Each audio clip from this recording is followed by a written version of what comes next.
came here to do. Yeah, 'cause it goes on and on. Thank you. Thank you very much. You may be seated. Good afternoon. Oh, is it great to be with you? My goodness.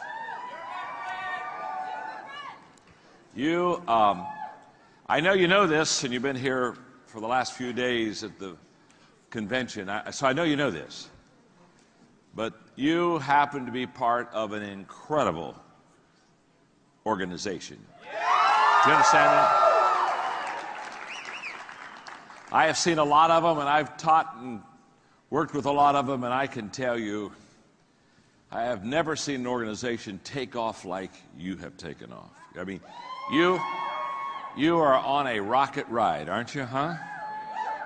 And it's exciting to be with you and with Nick and Ryan and Blake and the team, and it's just great. And I'm delighted to share with you this afternoon. And what a great group that we have here. Let me get acquainted with you, okay? My name is John. Nice to meet you. What's your name? Nice to meet you. Nice to meet you. Margaret and I have been married for 43 years. We have 2 children. We have 5 grandchildren. You are all way too young to know what grandchildren are. You are one, but you haven't had one yet. But let me just explain this to you so when you have grandchildren, you'll understand this. Grandchildren are God's gift to you for not killing your children. Trust me. How many of you have teenagers? You have any teenagers? All right, okay. I just want to speak on behalf of your teenage children. Let them live. Because there are days, aren't there days when shall I let them live? Let them live, because if you let them live, there'll be a day they give you a grandchild. And when they give you a grandchild, you'll hold that baby in your arms, and you'll say, my goodness, this is the smartest, most beautiful baby in the whole world. And nobody has to tell you, you know that. And then you'll ask yourself a question. You'll look at this beautiful grandbaby and you'll say, why did intelligence skip a generation? I was at a large convention speaking, and I told that story, and I forgot my son Joel was in the audience. And so I was done. I walked back to the green room, and he was waiting on me. I mean, he was waiting on me. And I said, Joel, about the grandchildren, that little story, I said, I was just kidding, about intelligence skipping a generation. He said, no, Dad. He said, it's okay. In fact, he said, I think you're right.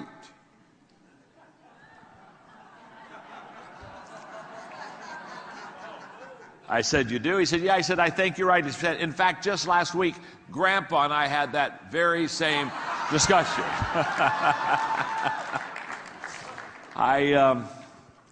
I brought this with me. I want to read one more quick thing, then we're going to have some fun and learn a lot about leadership today. I turned 65 this year, and you're way too young again to understand this, but I got a long way to go. My dad just turned 91. And my mom just passed away 2 years ago. They were married for 66 years. And but anyway, so I'm going to explain life to you. I love this. I'm going to explain life because we all ask questions about life and how do we fit in and what's our purpose, etc. So on this card here, in fact, it's a very important card. It's laminated. When anything is important, I laminate it. Okay? And I'm going to read this to you, and this will explain life. In fact, look at your neighbor and say, you are about to understand life. Go ahead and tell them that right now. Tell them. All right. In fact, look right back at them and say, and it's about time. Okay. On the first day, God created the dog. God said, sit all day by the door of your house and bark at anybody that comes by. I'll give you a lifespan of 20 years. The dog said, that's too long to be barking. Give me 10 years, I'll give you back the other 10, and God agreed. On the second day, God created a monkey. God said, entertain people, do monkey tricks, make them laugh. I'll give you a 20-year lifespan. The monkey said, how boring. Monkey tricks for 20 years? I don't think so. The dog gave you back 10 years, so that's what I'll do too, okay? And God agreed. On the third day, God created the cow. God said, you must go out in the field with the farmer all day long, suffer under the sun, have calves, give milk to support the farmer. I'm going to give you a lifespan of 60 years. The cow said, that's kind of a tough life. You want me to live for 60 years? Let me have 20. I'll give you back the other 40. God agreed. On the fourth day, God created man. God said, eat, sleep, play, marry, enjoy your life. I'll give you 20 years. Man said, what? Only 20 years? I'll tell you what. I'll take the 10 years that the dog gave you back, and the 10 years that the monkey gave you back, and the 40 years that the cow gave you back. That makes 80 years. Okay, God said, you've got a deal. So that is why the first 20 years of our lives, we eat, sleep, play, enjoy ourselves. For the next 40 years, we slave in the sun to support our family. For the next 10 years, we do monkey tricks to entertain the grandchildren. And for the last 10 years, we sit on the front porch and we bark at everybody that goes by.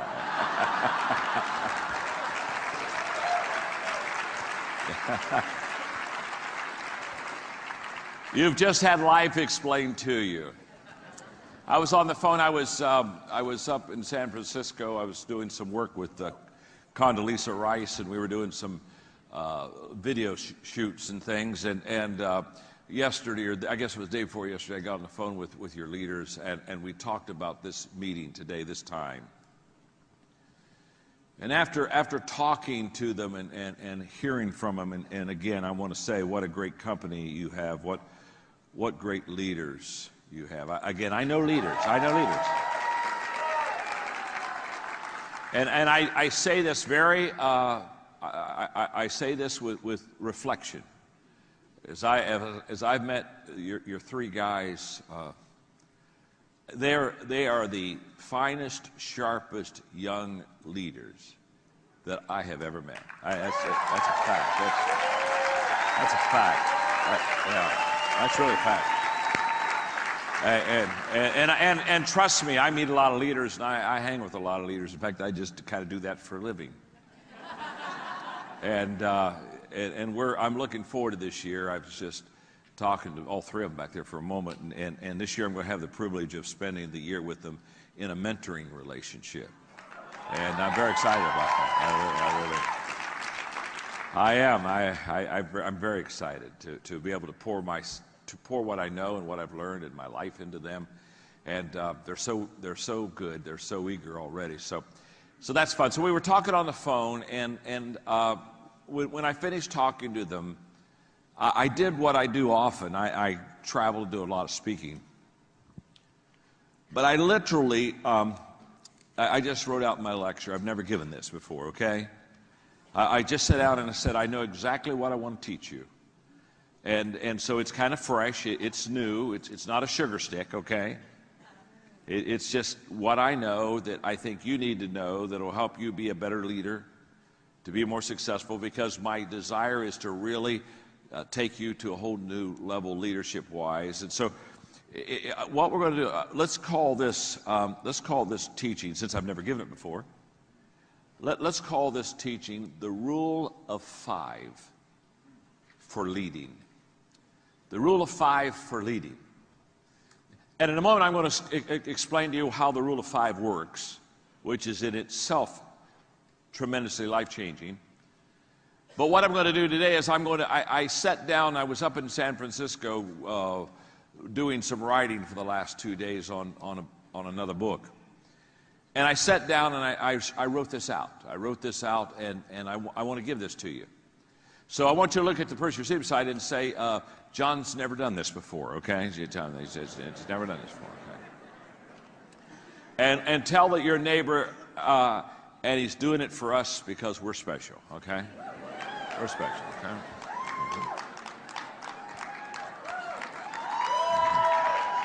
Okay. Because again, if I'm going to have a relationship with this organization, your leaders and you, I want to come fresh. I want to come with teaching that really is where you're living and where you're going. And I know that you are the leaders of this organization, that as you go, the organization, the company goes. I know that. So let me talk to you a little bit about leadership. I wrote a book about 13 years ago called The 21 Irrefutable Laws of Leadership, okay? How many of you have that book? Would you raise your hand? Okay, good, yeah. In fact, let me do it one more time, and this time raise both hands so it'll look like twice as many people. That's the best-selling leadership book ever written. It's sold millions of copies. It's sold over 1 million copies in China alone, where I go twice a year to teach and lecture. And the 21 Irrefutable Laws of Leadership, if you don't have it, you want to get it. Because that's absolutely the foundation for understanding leadership and how to lead and what you need to know to be a better leader. And for the teaching today, I'm going to take the first law, the law of the lid, L-I-D, and I'm going to teach the law of the lid for not long, 3 to 5 minutes. And then I'm going to teach the rule of 5. And then I'm going to share with you 5 things that you need to do in the rule of 5 to lift your leadership lid to get and be a better leader. So let me just teach you the law of the lid. The law of the lid just simply says that your ability to lead will determine how well you succeed. In other words, the better you lead, the more you'll succeed. The better leader you are, the larger organization you can develop. The better leader you are, the larger your following, the greater your influence will be. The law of the lid is an amazing law, and it basically says that as you learn to lead, you will grow and be more successful. And the better that you lead, the more successful you will become. Now, for teaching purposes on the law of the lid, I want you to look up at me and let me just give you a visual so that we can kind of make sure we got this, okay? If let's say, for example, if this is my leadership lid, this is how well John Maxwell leads, okay? This is my lid. I don't go any higher than this lid. This is my leadership lid. This is how well I lead. And let's just say I'm an average leader, so it's a 5. I'm a 5. From a 1 to a 10, I'm a 5 leader. If that's the case, if this is my leadership lid, this is how well I lead, what the law of the lid teaches is that my business, your business, what you do with Vasalis right now, your business will come under your leadership lid, but it will never get any better or go any higher or grow any farther than what your ability to lead is. So that your leadership lid literally determines the level of your success. So if I'm a 4 as a leader, what that means is that my business will be a 4. Or I mean, if I'm a 5 as a leader, my business will be a 4. Does that make sense? Now, even in a great organization like this, my leadership lid will determine the level of my success. Now, when I began to understand the leadership lid, and I began to teach the leadership lid, all of a sudden everything began to change. Because you see, it was in 1974 that I came to the conclusion, after studying successful people for 5 years, from 69 to 74, after really looking and watching successful people, I came to the conclusion that everything rises and falls on leadership. And when I say everything rises and falls on leadership, you say, John, what do you mean everything rises and falls on leadership? What I mean is everything rises and falls on leadership. Now, what part of that don't you get? I didn't say some things. I didn't say most things. I didn't say 99% of the things. I said everything rises and falls on leadership. In fact, I know it. I believed it in 1974. I started studying leadership. I started teaching leadership. I started leading a long time ago. But now in 2013, I'm more convinced than ever that everything rises and falls on leadership. And one of the reasons I am is because I've developed the largest leadership training company in the world. We're in 174 countries. We've trained 6 million leaders. In fact, we are now training 1 million leaders every 10 months. And we're 2 years away from training 1 million leaders every 6 months. And by 2020, we'll train 1 million new leaders every month around the world. And so when the United Nations asked me to do the opening assembly to all the ambassadors, they said, come in and talk about leadership. The reason they asked me to do that is because we teach leadership, and in 2 years we'll be in every country of the world teaching leadership. And I understand leadership. I know how to train leaders. I know how to teach leaders. I understand leadership. It's been my life. It's been my life for a long, long time. And in 74, I was convinced everything rises and falls on leadership. And can I tell you, 2013, I know, without any question, everything rises and falls on leadership. So, how well I lead will determine how well I succeed. So, this is huge. I've got to become a better leader. And the question people ask me all the time is, can I become a better leader? They'll ask me a question like, John, are leaders born? When they ask me, are leaders born, I always give them the same answer. Of course they are. Come on now, think of that question for a moment, huh? I've never met an unborn leader. Huh? Hey, don't particularly want to either, thank you very much. So when they ask me, are leaders born? I know what they're not really asking, are they born? What they're really asking is, are there some people when they're born, they got it? And some people when they're born, they don't got it. And if you got it, you go to the front of the line. If you don't got it, you go to the back of the line. That's what they're asking. And I've got great news for you. And I do believe, I have no question about it, that there are some people that are born with what I call leadership leanings. No doubt about that. Just like some people are born with kind of a musical leaning. No doubt. But the great news is, because I've done this for so long, and I've done this with so many over such a long period of time in every country of the world, what I know is you can learn to lead. You can learn to lead. You can learn to be a better leader than you are right now. You can grow as a leader. In fact, look at the person you're sitting beside and say to them, even you can learn to lead. Wow. Isn't that amazing? You weren't sure about that person, were you, huh? You weren't sure they could really learn, but now you got to even they can learn to lead. Now, let's go back to this law.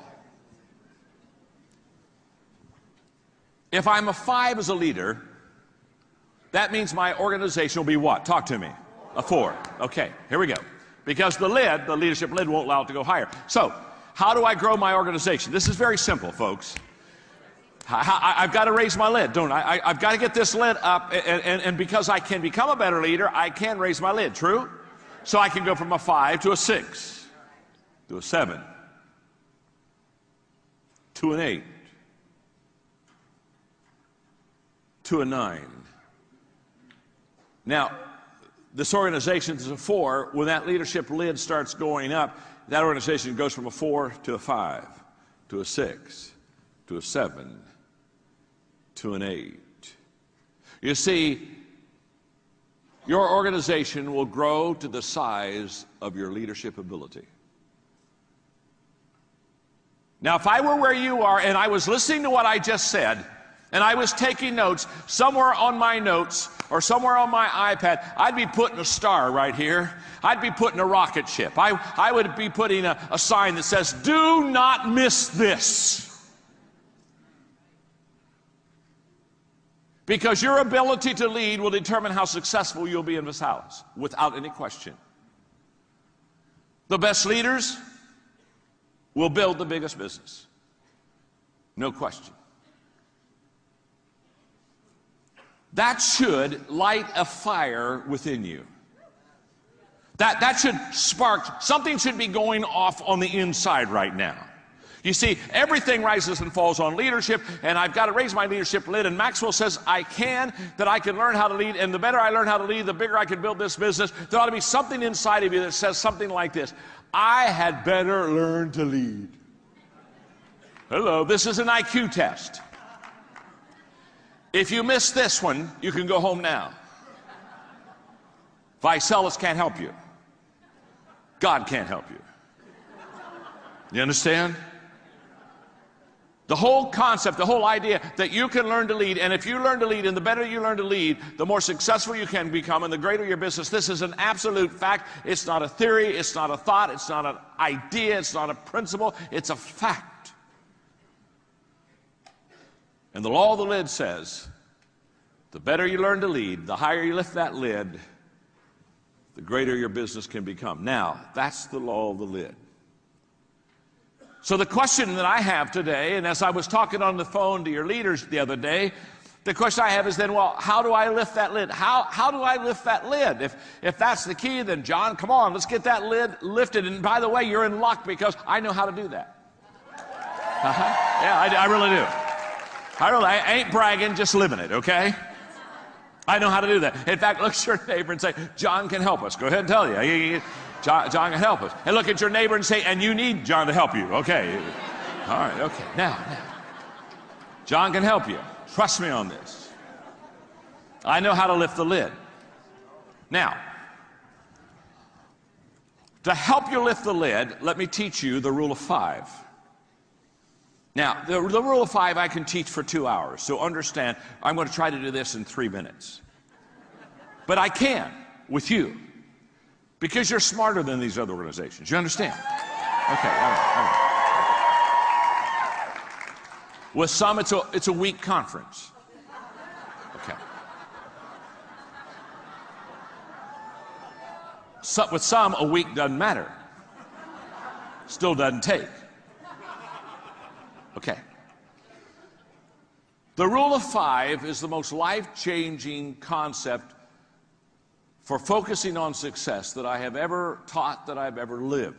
So I'm just going to drop it on you just enough to help you understand the 5 concept, to help you understand the 5 things you need to do to lift your leadership lid. The rule of 5 just simply says, if you have a tree in your backyard that you want to cut down, and you have an axe, if every day you pick up that axe and you go to that tree and you swing 5 times with that axe to hit that tree, put the axe down. The next day you go out, pick up the axe, swing 5 times at the tree. Put the axe down.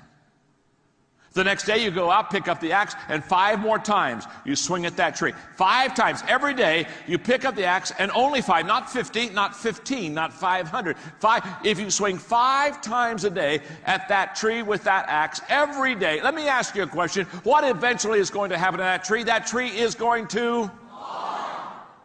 Now, there's no question about that, is there? There's any doubt. You don't have to sit around the table and kind of say, do you think it will? Let's hold hands and sing Kumbaya and hope.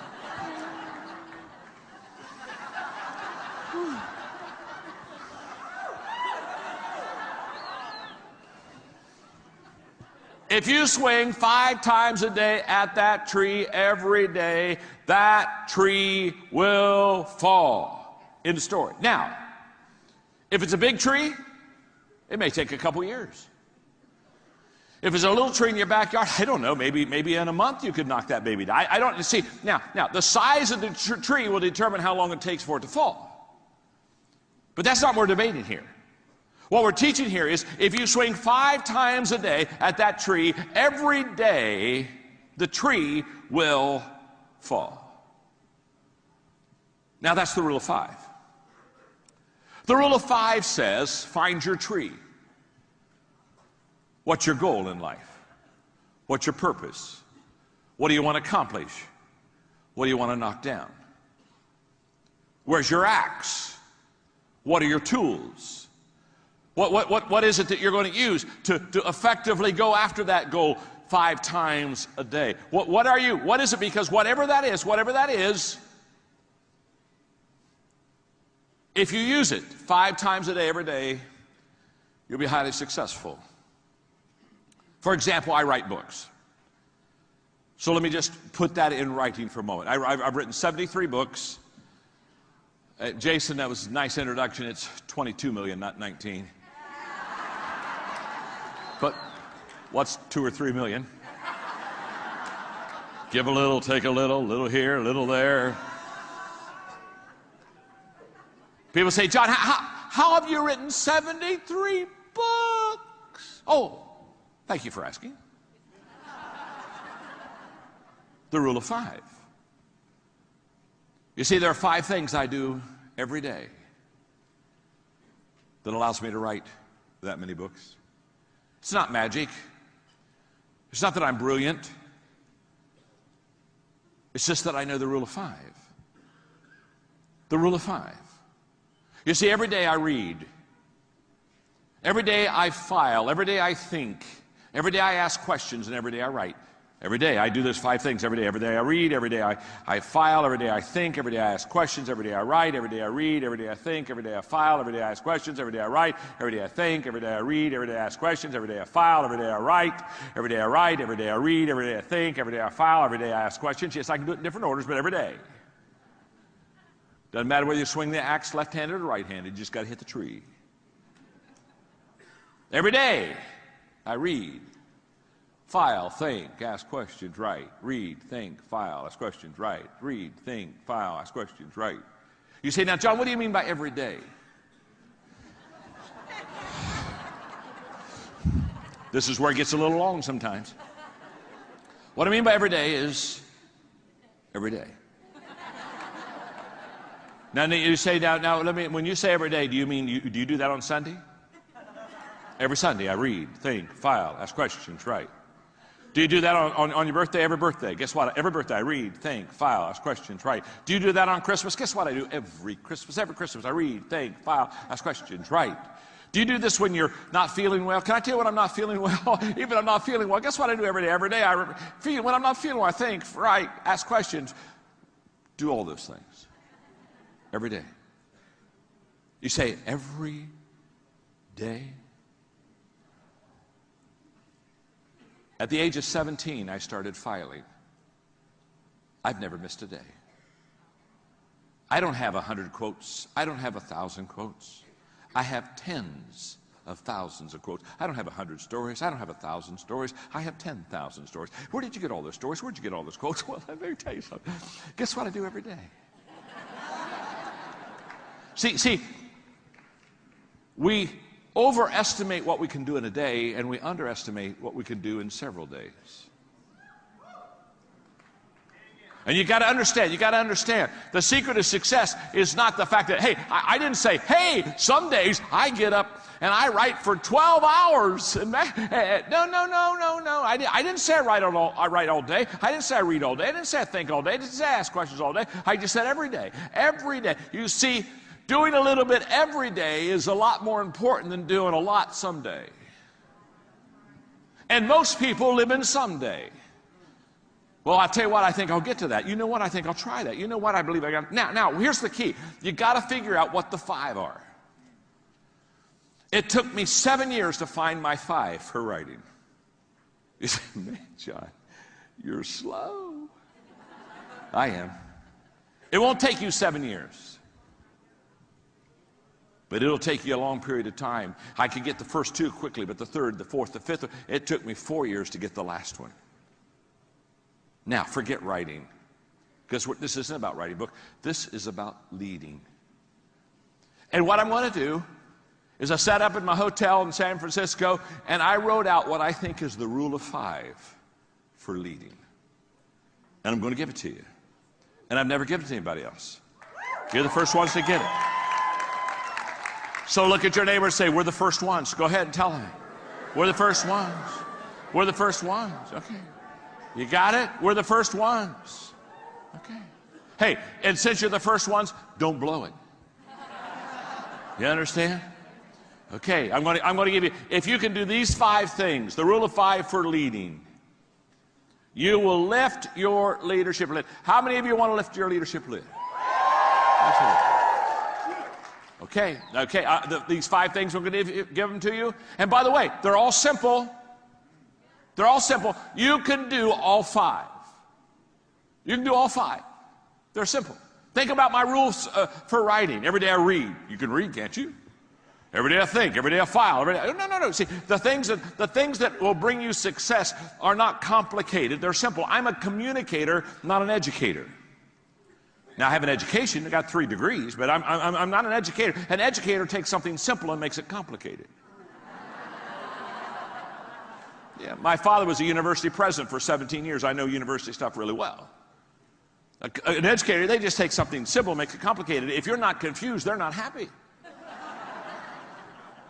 A communicator takes something complicated and makes it simple. I'm a communicator. My name's John. I'm your friend. I'm a communicator.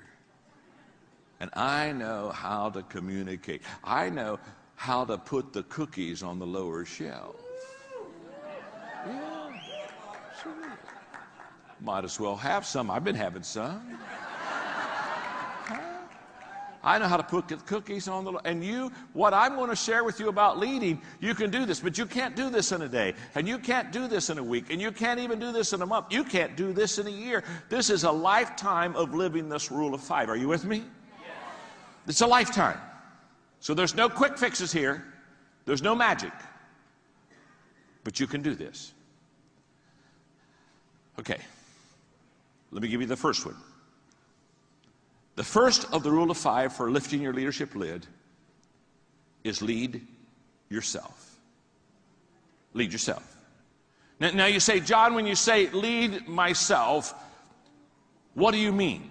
What I mean is lead yourself.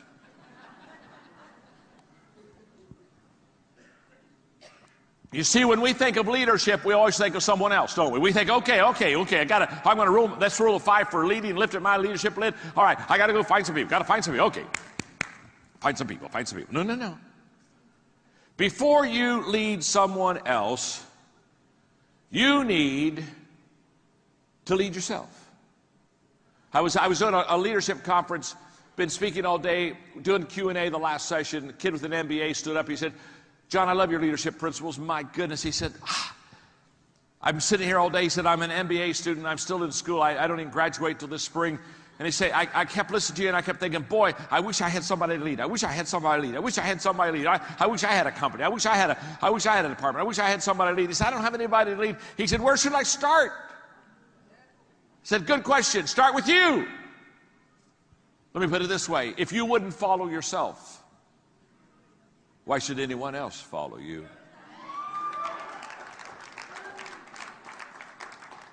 So what do I mean? I'm talking about leading by example.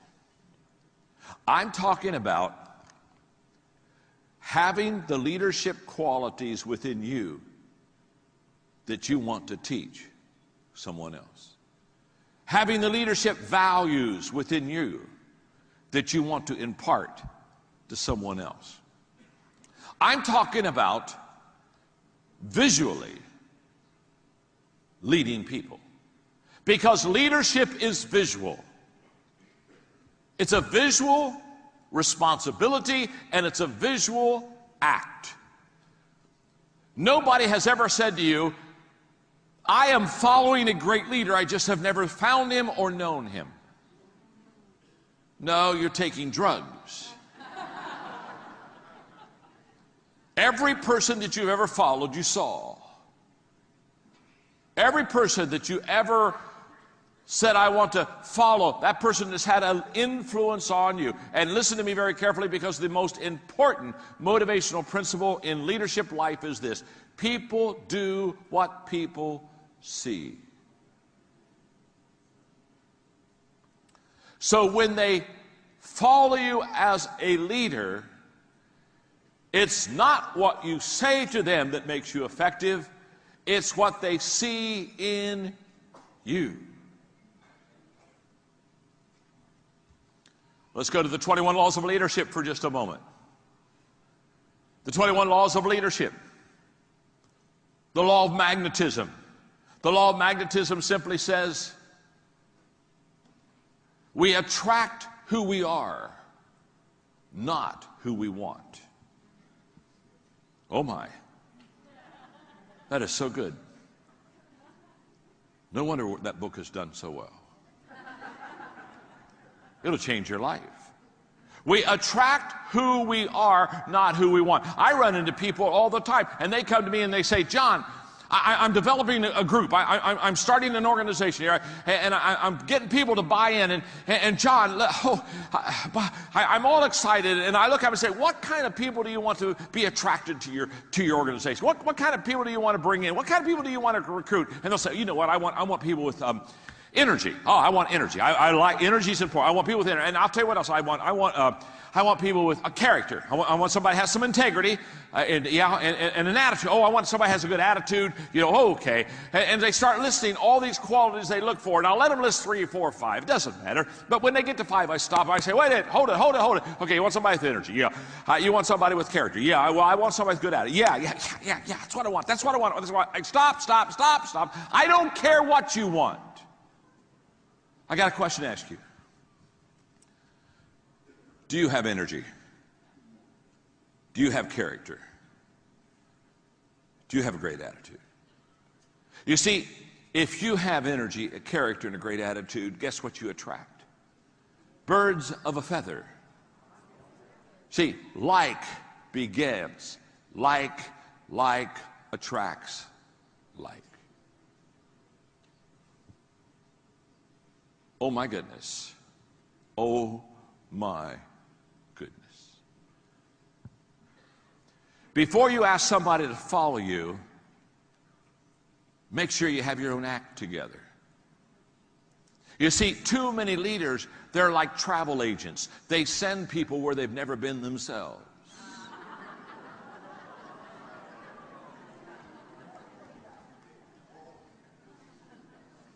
My name's John.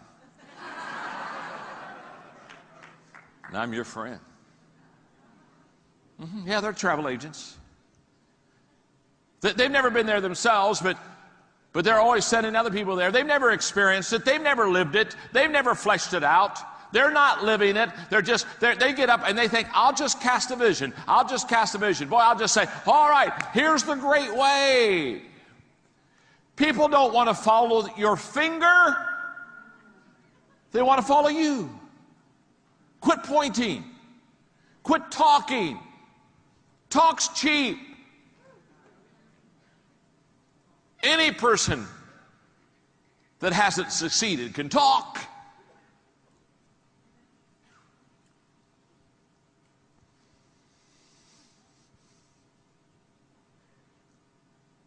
We teach what we know, but we reproduce what we are. Oh yeah, it's brilliant.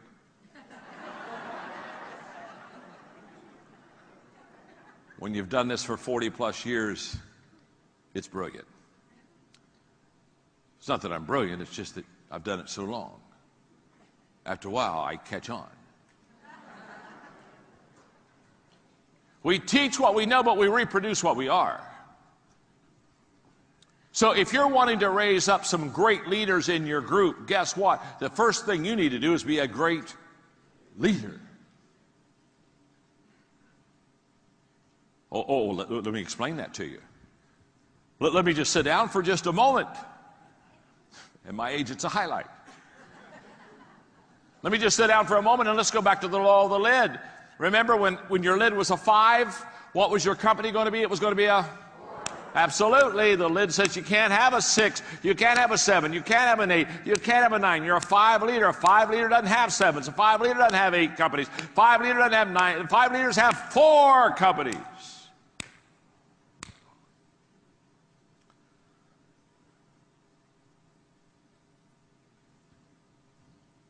What kind of a person will you attract? If you're a 5 leader, you don't attract 6s, 7s, 8s, 9s, 10s. Can I tell you something? 8s don't want to follow 5s. 8s go meet a 5 and they say, whoops, Mr. Magoo.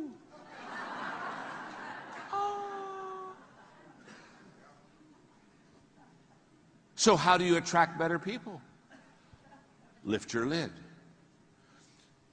If you're a 5, you get 4s, 3s, 2s, and 1s. If you're a 6, you get 5, 4s, 3s, 2s. If you're a 7, you get 6. If you're an 8, you got this?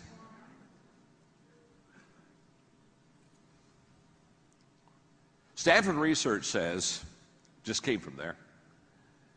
Stanford research says that 85% of everything you know, you learn visually. 85%.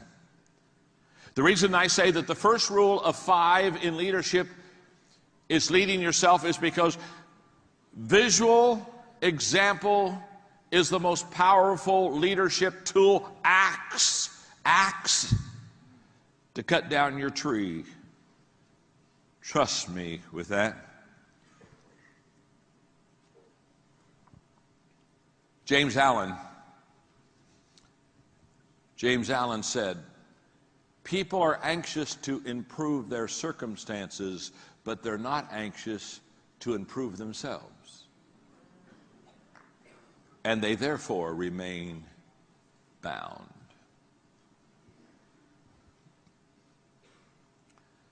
The first person that you should teach leadership values to is you.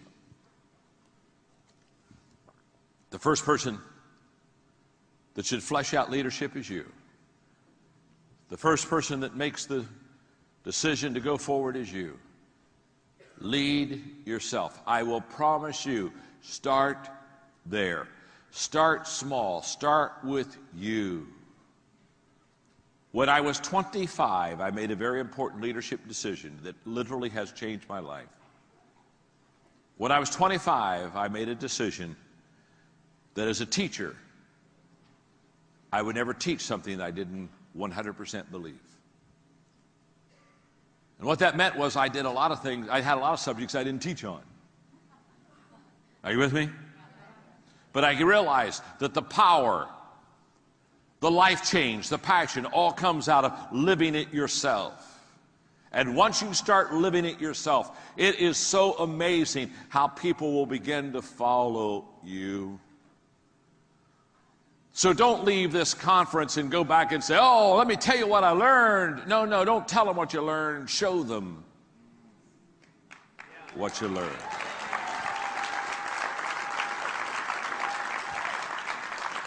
My mentor for many, many years, John Wooden, used to say to me, John, I would look at my players at UCLA and I would say to my players, don't tell me what you're going to do. Show me what you're going to do. Number one on the rule of 5 for lifting your leadership lid is lead yourself. You got that one, don't you, huh? I can tell you got it. You are the smartest crowd I've talked to today.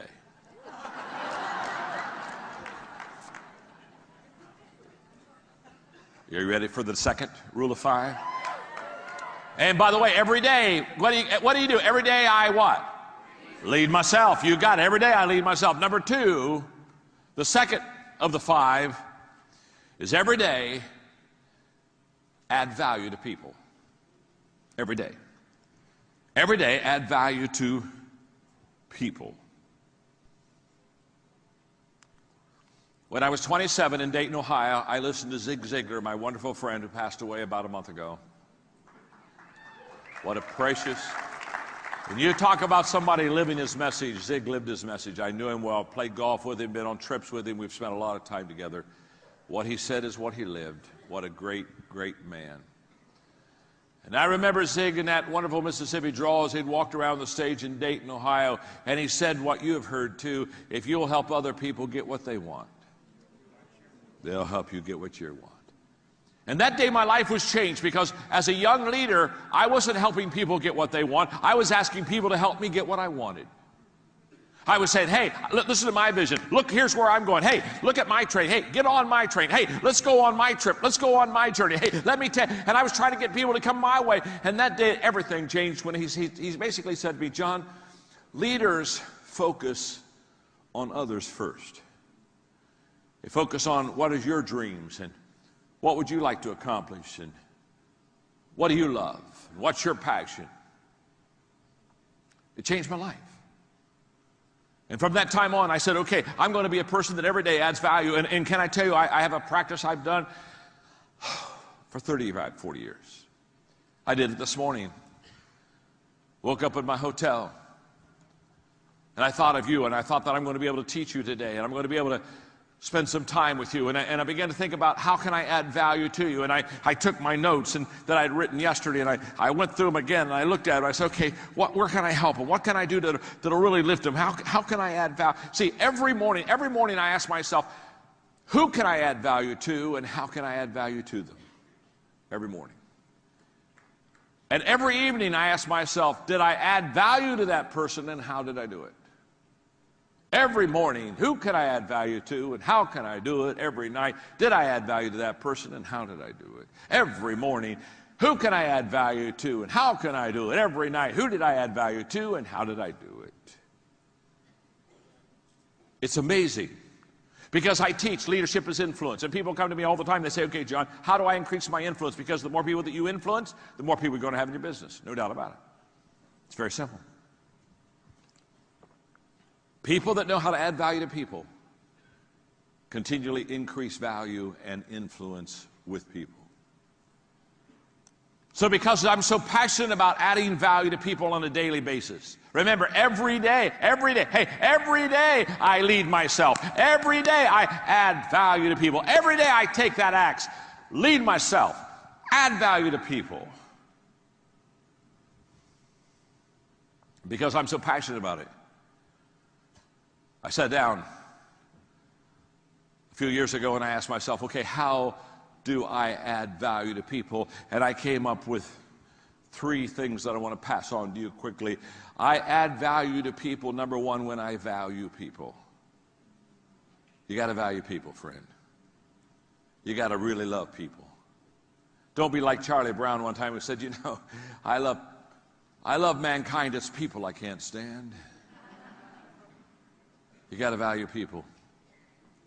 You see, if I don't value you, I'll take advantage of you. Leaders who get in trouble because they stopped valuing the people that they lead. So I've got to value people. Number 2, I have to know and relate to what you value. I have to know and relate to what you value, and I can only do that by listening. I can only do that by instead of talking and casting vision, turning to you and finding out where you are and how you feel, listening. Oh my goodness, the great leaders, they listen, they learn, and then they lead. They listen, they learn, and they lead. They listen, they learn, and they lead. They listen, they learn, and they lead. They listen, they learn, and they lead.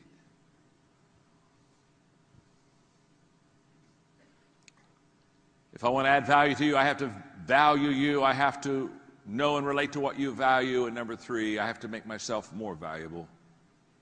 If I'm really going to add value to you, guess what I have to do? I have to keep getting better, don't I? Because if I don't keep growing and if I don't keep getting better, it's impossible for you to keep growing, and it's impossible for you to get better. And you see, in this business, you got to keep learning. You got to keep growing. I watch people in this type of work, and they get to a level and they just kind of plateau and they get satisfied and they stop growing and they just kind of live off the level they're on and live off the land. You listen, the only way that you can be valuable to somebody tomorrow is learn something new today. When's the last time you learned something for the first time? This whole process of learning and growing and developing. But every day, add value to people. So when I was in the San Francisco airport getting ready to get on the plane this morning, the lady behind the counter, when I got me an iced tea to drink, I asked her how her day was going, and she started talking about her 3 children and how she was going to leave work as soon as she could to help them get into school. And I listened to her for a moment and smiled and told her I thought she was a good mama. Paid $1.50 for my iced tea and gave her a $20 tip. Listen to me, I want to tell you something. When leaders stop valuing people, they should stop leading people.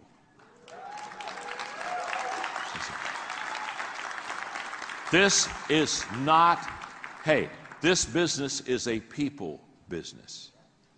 It's a people business. And the caring and the loving and the valuing people is the core of longevity and success in leadership. I wish I had time to go on, but I've got to give you the other 3. Okay, the rule of 5 for lifting your lid. Every day I lead myself, right? Every day, what do I do? Secondly, add value to people. Number 3, every day I study leadership. Every day. And you say, now, John, when you say every day you study leadership, what do you mean by that? What I mean by that is every day. How we doing, gang? Every day I study leadership. You see, again, back in the 70s, I heard Earl Nightingale say these words: if you will take 1 hour a day, every day, for 5 years on a certain subject, and every day for 1 hour we'll study that subject for 5 years, in 5 years you'll become an expert on that subject. And that was in the middle 1970s, and I said, I think I'm going to do that. I think until 1980, I'm going to spend an hour every day just studying leadership. I'm going to read leadership books, and I'm going to get around leaders. I'm going to study leadership, and by 1980, I'll be a great leader. And I did that every day until 1980. And by 1980, I thought, oh my goodness, this works so good. I think I'll do it until 1985. And so every day I did an hour of studying leadership until 1985, and I thought, oh my gosh, I know so much more in 1985 than I knew in 1980. I think I'll wait and go on to 1990. And so then I went for every day till 1990. I thought, man, I'm writing leadership books, and they're buying those suckers, and life is good. I think I'll do this every day. What have I done? Can I tell you what I do every day? Every day. My staff, any book with the title of leadership in it, I get it. I every day read leadership. Oh my goodness, every day.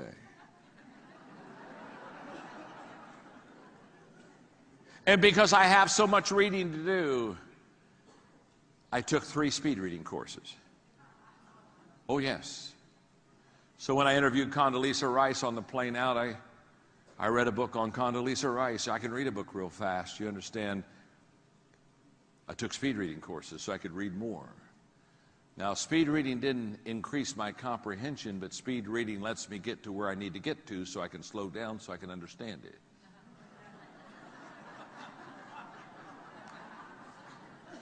You see, 20% of a book has 80% of everything you need to know. Now, there are some exceptions, my books, for example.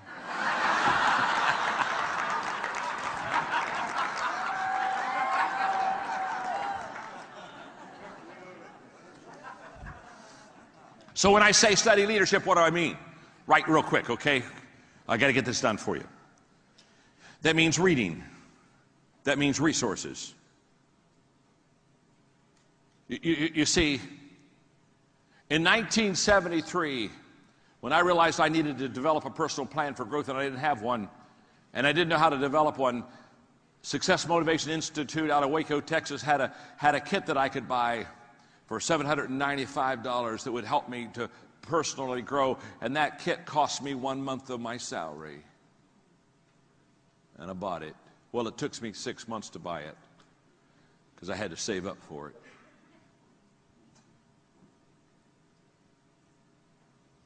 Most of my life, I have belonged to at least 7 CD clubs on leadership.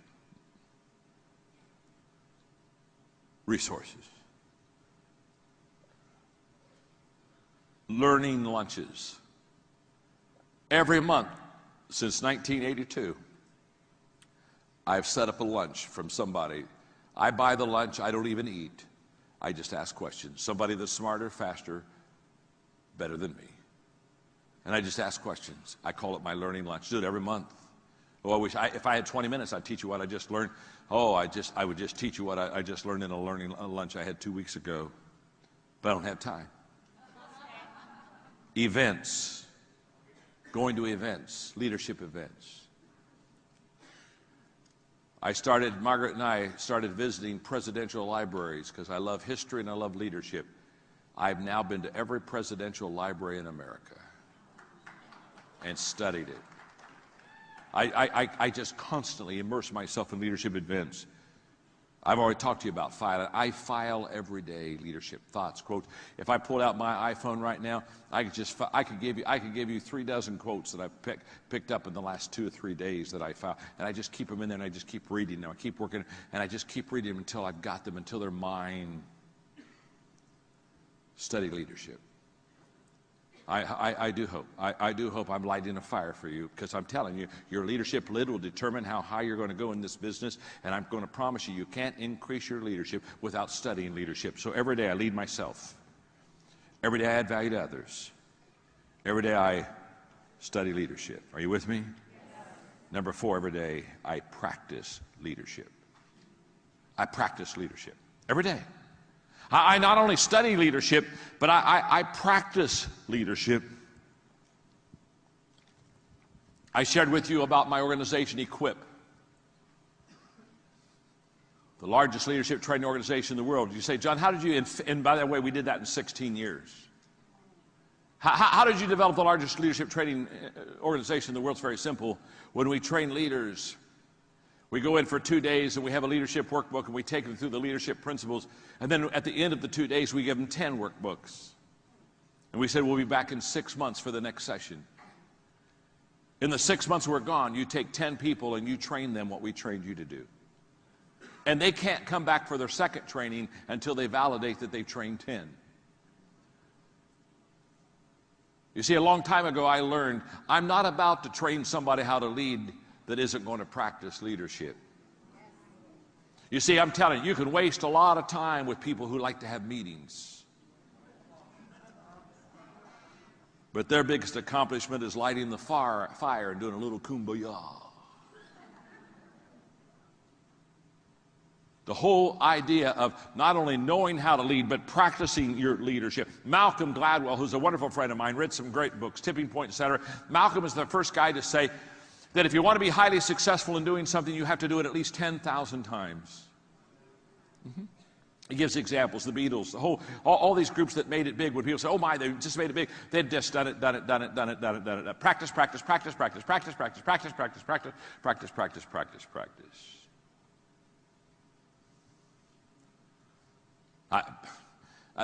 When Malcolm said that, I said, I wonder how many times I've spoken. So I went back and had my people do research, and I've spoken over 12,000 times.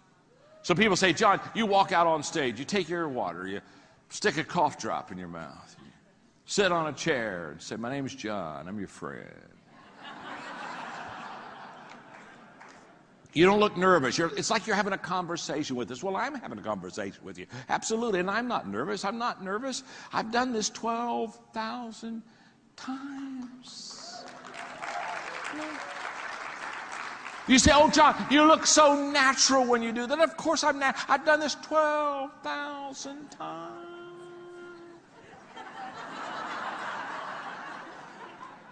Oh, I wish you could have seen me in the beginning.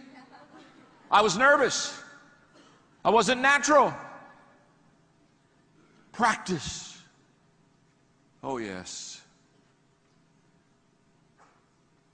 I was over at Jack Nicklaus's house one afternoon. We were doing some putting in his green in his backyard.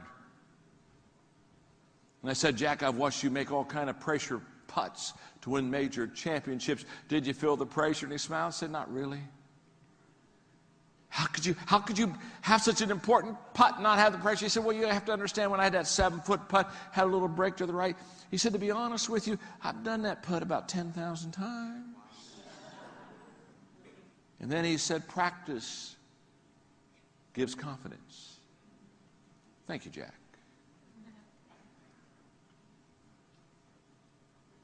The rule of 5 says you got to practice leadership. Oh, I wish I had time. Okay. I don't have time, so I'm going on. Because the last one's important. But before I give you the last one, we got to review the first 4, okay? Get your axe out, gang. Get your axe out. We got 4 things to do. You got your axe? Come on. We got a tree here, huh? We got a tree. Okay. Well, when I pick up that axe, my first swing, the first thing I do is, in my rule of 5, every day I pick up that axe, and the second thing I do every day absolutely, and I pick up that axe, and the third thing I do is every day and that's right, and I pick up that axe, and the fourth thing I do every day is, oh, you are so stinking good.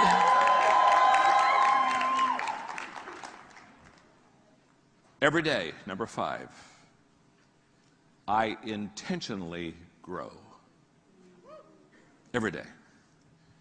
Every day I intentionally grow. Oh my goodness.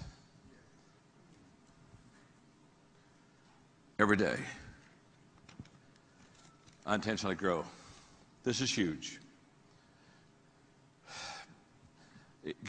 If you'll just hang with me, can you give me, if you'll just give me, can I have 5, if I have 5 more minutes, okay? 5 more minutes, okay, no, there are other things on the program, and I'm not wanting to disrespect anybody or the program, so if you could just, okay. So just, this is important right here. This is important because every day I intentionally grow. Are you with me? Yes. In 1977 I wrote this. It's laminated. Yeah, it's my prized possession. Because I wasn't in a growth environment. I wasn't lucky like you. I didn't belong to an organization named Visalis. I didn't belong to an organization that is an amazing organization that's breaking all kind of records. I didn't get to go on the rocket ride. I wasn't on a ride. I was on a donkey.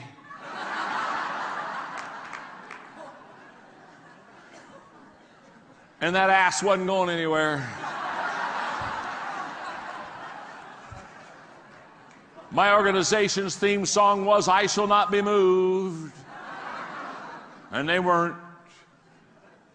And all of a sudden I decided I wanted to be a success, but I didn't have peers like you to help me be successful. I didn't have leaders like you have to help me be successful. I didn't have an organization like you have to be successful. I didn't have strategy like you and training like you to be successful. I didn't have any of that. And so I'm a kid, and I said, I want to be successful. And I knew that I had to create a growth environment, and I wasn't in a growth environment. And so how do I create a growth environment when you aren't in a growth environment? The people that I was with, their idea of progress was moving backwards slowly. So I wrote this down in the late 70s. And it's still true today. Here's what I think a growth environment is. A growth environment is a place where others are ahead of me. In other words, I want to be around people that are better than me. I want to be around people that are more successful than me. I want to be around people that are faster than me. And that's exactly what you have in this organization. You got some pace setters, don't you, huh? You got some amazing, amazing pace setters. Let me just put it this way. When you're at the head of the class, you're in the wrong class. That's good, isn't it? Yeah, it is. What do you say? It's just good. My name's John. I'm your friend. A growth environment is a place where I am continually challenged. I'm continually challenged. I mean, every day I get up, I got another hill to climb. I'm not looking for the hammock. I'm looking for the hill. A growth environment is a place where my focus is forward. It's right out in front of me. It's not behind me. It's not the good old days. It's not yesterday. A growth environment is a place where the atmosphere is affirming, where the people around me, they're encouraging me. Encouragement is the oxygen of the soul. A growth environment is a place where I am out of my comfort zone. In other words, I'm telling you, I'm taking virgin territory. I'm going places where I've never been before, and I'm not one bit comfortable. I'm nervous, and I'm excited, and I'm stretching, and I'm praying, and I'm holding on, and I'm just, oh, help me, help me, help me. Help me, Rhonda. Help me, Rhonda. Help. I'm over my head. Are you with me? And can I tell you something? You want to be over your head. You want to be over your head. You don't want to be in the wading pool of life with ankle-deep water. Get over your head. And by the way, when you're over your head, it doesn't matter how deep the water is. You're over your head.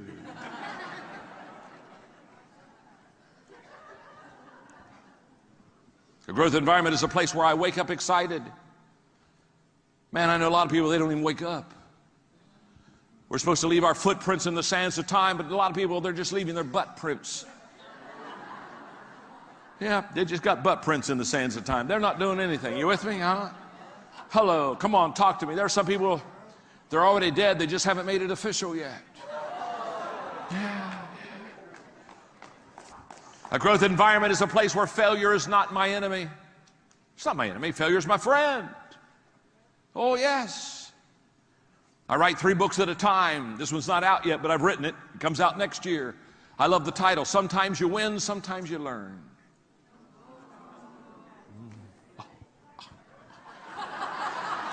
It's good, isn't it? That's good. It really is.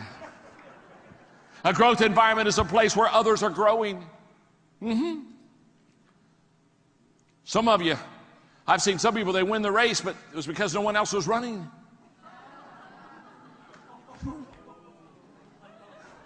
I won. Oh, where's everybody? Oh, I won. A growth environment is a place where people desire change. They want something different. They want something fresh. A growth environment is a place where growth is modeled, where growth is expected. Now, what am I saying? That fifth rule, that fifth, number 5, and that rule of 5 on learning to lead and lifting your lid is all about intentional growth. By the way, I'm starting to wrap this up. I wrote a book. Well, I wrote 73 to be fair. I got 3 books back here. I think I had the dream, Put Your Dream to the Test. Huge book, friend. 10 questions you got to ask yourself to see if your dream comes true. By the way, it's the same 10 questions you got to ask the people that you're leading to see if you can help them. Because if they can't answer yes to those questions, you can't help them with their dream. So you better know the 10 questions. And answer it yourself, and then go look at your other people and say, do they pass the test? Do they pass the test? Do they pass the test? I got another book out there called Beyond Talent, which basically says talent is wonderful, but if you don't make the right decisions in your life, you're still not going to be successful. How many of you know wasted, talented people? Just gifted, talented, going nowhere, doing nothing. Talent is never enough. Beyond Talent. And the third book is the book that just came out in October, The 15 Laws of Growth. Now, okay, I'm curious, how many of you have the 15 laws? Let me see if your hand now. Okay, now, that's a lot of you. I want to tell you something about that book. For the whole month of October was #1 on New York Times bestseller list. #1. And I'm going to tell you why. I know how to grow me, and I know how to grow you, and I've been doing it since the middle 1970s. And these 15 laws, I promise you, listen to me, that this will become the Bible for your success, the 15 laws of growth. I promise you. It'll be what you read, it'll be what you give to others, it'll be what you teach others, it'll be what you pass. And by the way, I'm going to go out there in a few minutes, and when you have your break, I'll sign, okay? I'll sign. I'll be out there. Okay, now, I got to close. You've been so super. I'm done. Well, I got one quick story, but I am done. Some American tourists were in a very small, quaint European village. And the old buildings were old, and they became quite nostalgic, and they just thought about the greatness of this little town. And they saw an old man that was sitting on a parked bench. And they went up to him, and they said, do you live here? He said, I've lived here all of my life. They said, oh, good, we've got a question to ask you. We love this village. He said, what's the question? He said, have any great men been born in this village? The old man on the bench said, no, only babies.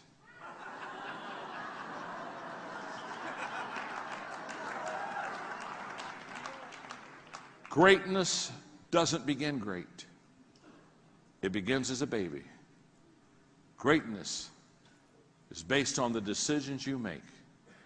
And if you'll take the rule of 5 for lifting your lid, can we say it together? 5 things to lift your leadership lid. Every day I